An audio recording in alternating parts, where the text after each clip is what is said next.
You're the kind of guy women settle for when they've run out of options. She sneered at me in front of everyone. So I let her walk away for someone better, only to watch him drop her life unravel, and her come crawling back while I moved on stronger than ever.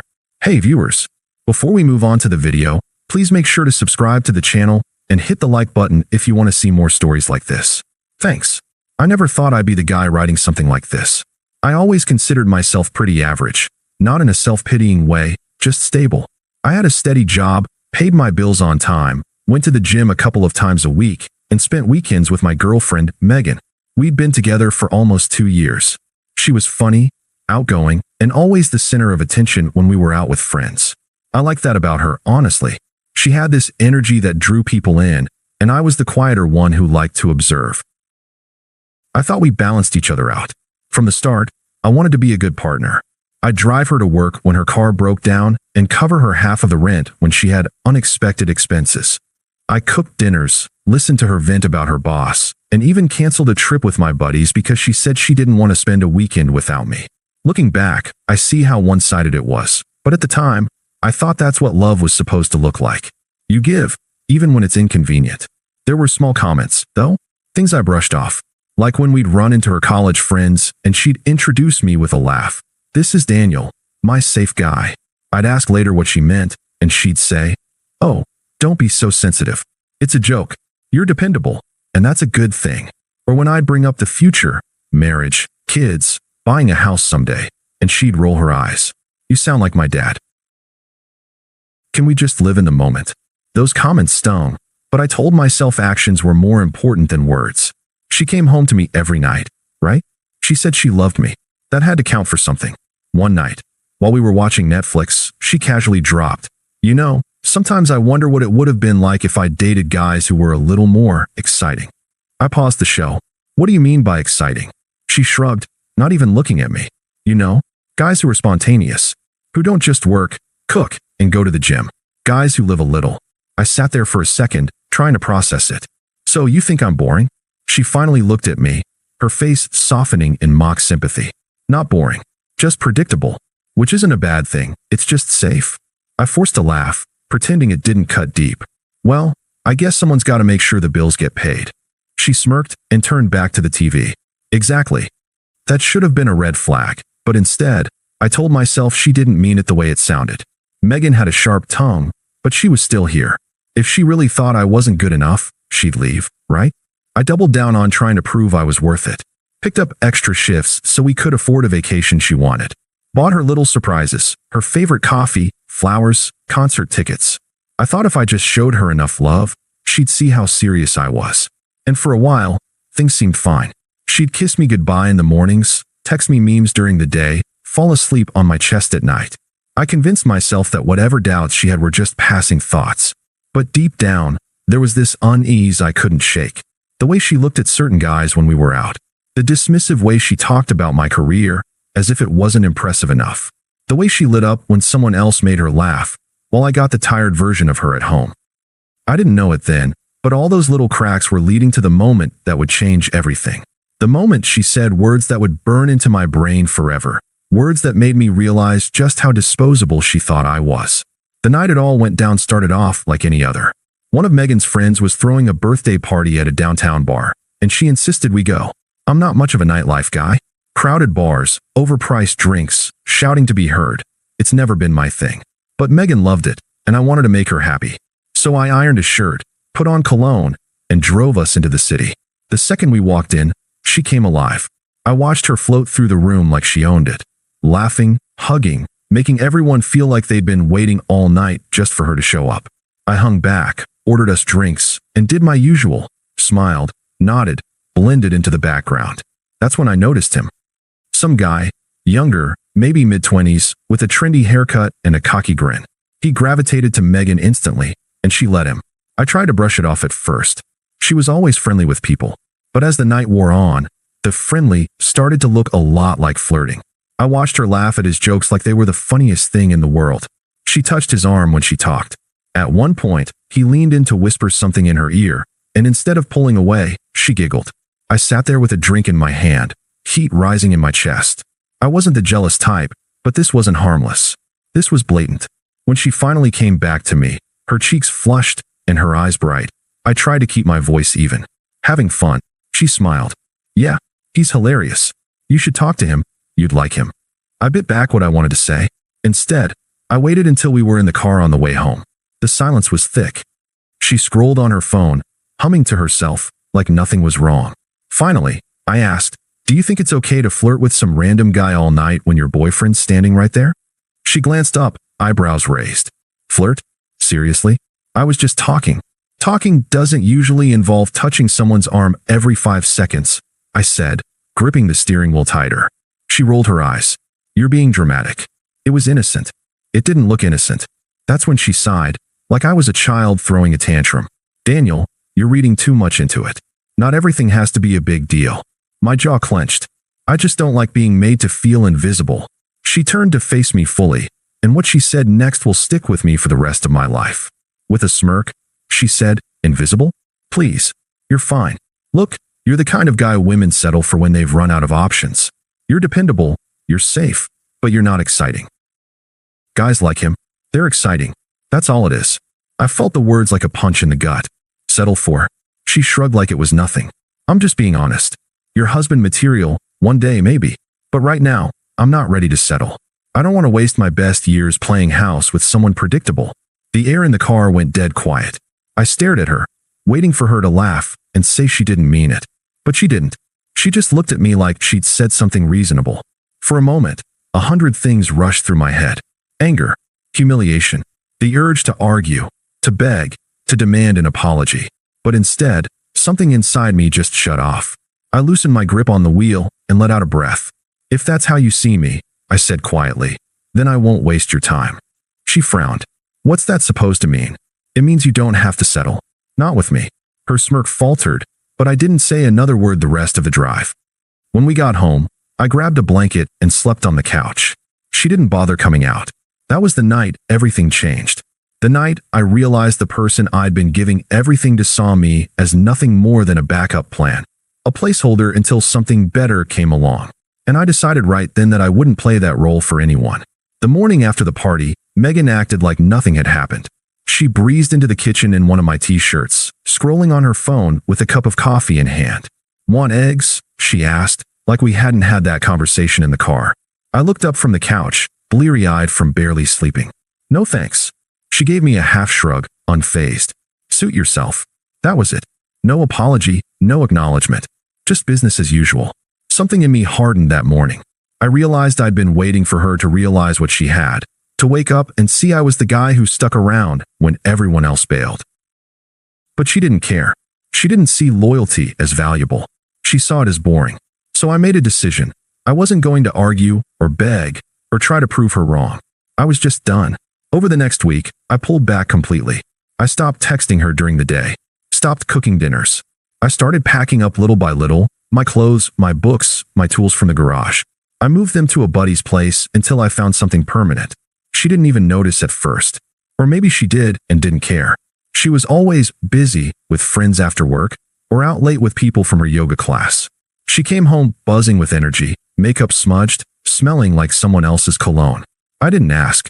I didn't accuse. I just let her float further away. The night I finally left for good, she was out.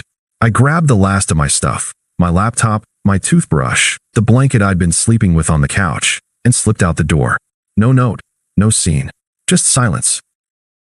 I thought that would be the end of it. For a couple of weeks, I kept my head down, went to work, hit the gym, reconnected with old friends I'd neglected. The first nights alone were hard, I won't lie. My phone felt too quiet. My bed felt too big. But every time I thought about reaching out, I remembered her smirk in the car. You're the kind of guy women settle for when they've run out of options. That killed any urge I had. Meanwhile, Megan made sure I saw exactly what she was up to. She started posting pictures of herself with that guy from the party. His arm around her waist, his hand on her thigh. Captions like, living my best life, and finally someone who gets me. Mutual friends sent screenshots. A few even asked me, are you okay, man? I just told them the truth. Yeah, I'm fine. And I was. Because while she was busy broadcasting her upgrade to the world, I was rebuilding mine quietly. I picked up extra projects at work, which led to my boss offering me a lead role on a new client account. I started running again, something I hadn't done in years. I even signed up for a weekend woodworking class, just because it was something I'd always wanted to learn.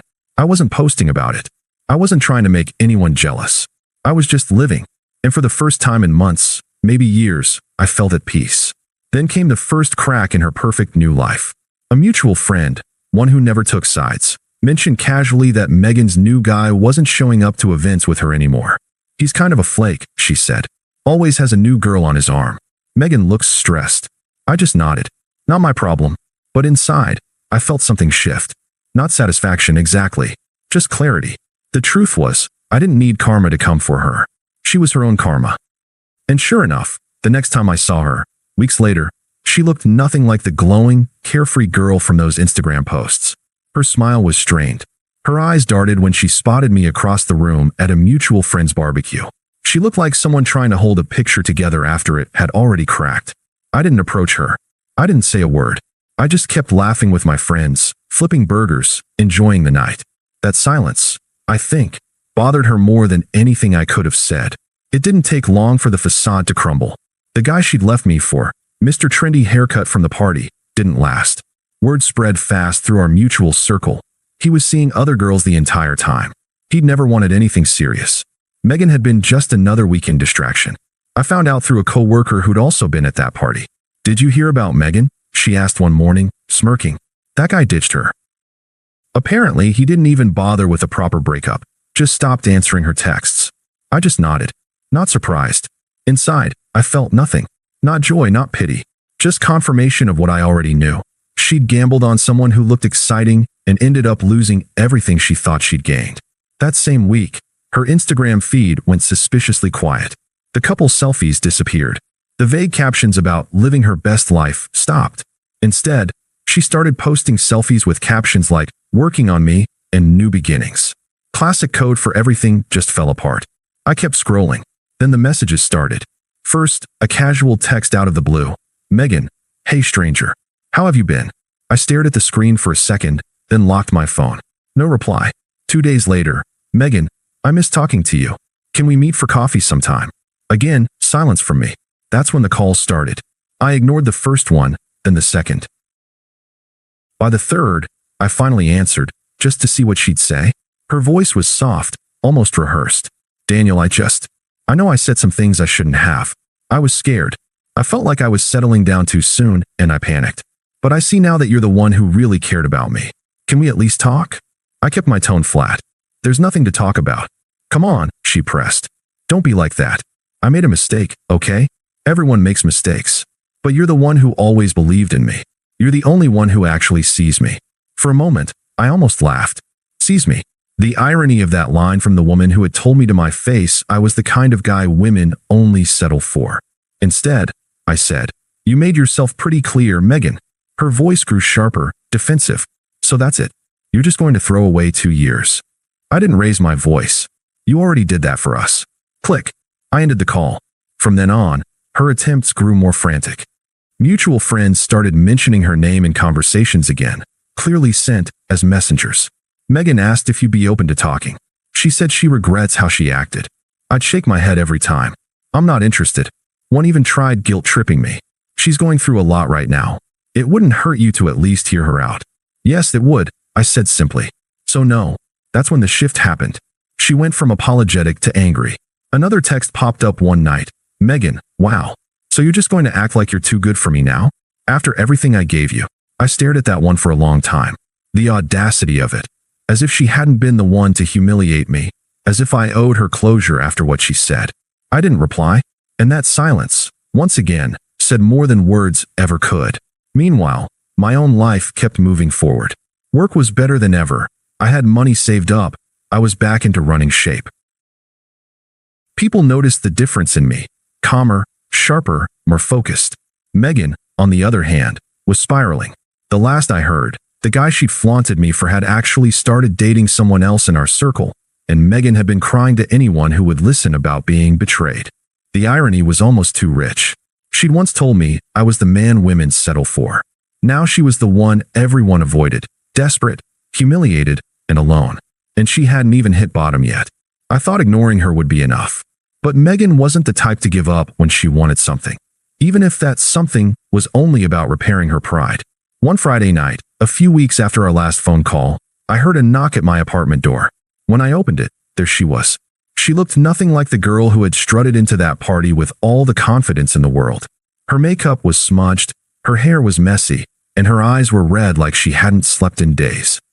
"Daniel," she said softly, like saying my name might unlock some hidden sympathy. "Please, just let me in so we can talk." I didn't move from the doorway. "There's nothing to talk about." Her lip trembled. "Don't do this. Don't act like I didn't mean anything to you. We were together for 2 years. You can't just erase me like that." I kept my voice steady. "You erased yourself when you decided I wasn't enough. Remember? I'm the guy women settle for." She winced like I'd slapped her. "I didn't mean it like that. I was drunk. I was stupid. You meant every word." I cut her off. "That's why it came out so easily." She stepped closer, her hands clasped together like she was praying. "I didn't know what I had until I lost it. Please, Daniel. I'll do anything. I'll prove to you I've changed." That was the moment I realized she didn't want me back. She wanted the safety net I'd always been. She wanted the stability, the comfort, the man who believed in her when no one else did. But she burned that bridge the second she humiliated me. I shook my head. "Megan, this isn't about whether you've changed. It's about respect. And once you told me I was someone you'd only settle for, there was no coming back from that. You don't get to rewrite the story now just because your gamble didn't pay off." Her desperation started curdling into anger again. Her voice rose. "So that's it. You think you're too good for me now? You think some other woman's going to treat you better? No one will care about you the way I did." I almost laughed. "You didn't care about me. You cared about what I could provide for you. Big difference." She stared at me, breathing hard, tears mixing with rage. For a second, I thought she might slap me. Instead, she let out a bitter laugh. "You're going to regret this," she said, voice cracking. "You're going to wake up one day and realize you pushed away the best thing you ever had." I met her eyes without flinching. "No, Megan. I woke up the day you told me exactly what you thought of me. And that's when I realized losing you was the best thing that could have happened." Silence. Her face twisted, like the words physically hurt. She muttered something under her breath, then turned and stormed down the hallway. I shut the door, locked it, and just stood there for a moment, letting the quiet settle back in. And for the first time since that night at the party, I felt completely free. There was no anger left, no lingering heartbreak, just relief. Megan had once tried to define me as the guy women settle for. But the truth was, she had settled for temporary thrills, shallow validation, and cheap excitement. And in the end, it left her with nothing. Me? I had my peace, my dignity, and the future wide open. And that was worth more than anything she could ever offer. Thanks for watching. Make sure to subscribe to the channel and hit the like button. What do you think about this story? Share it in the comments.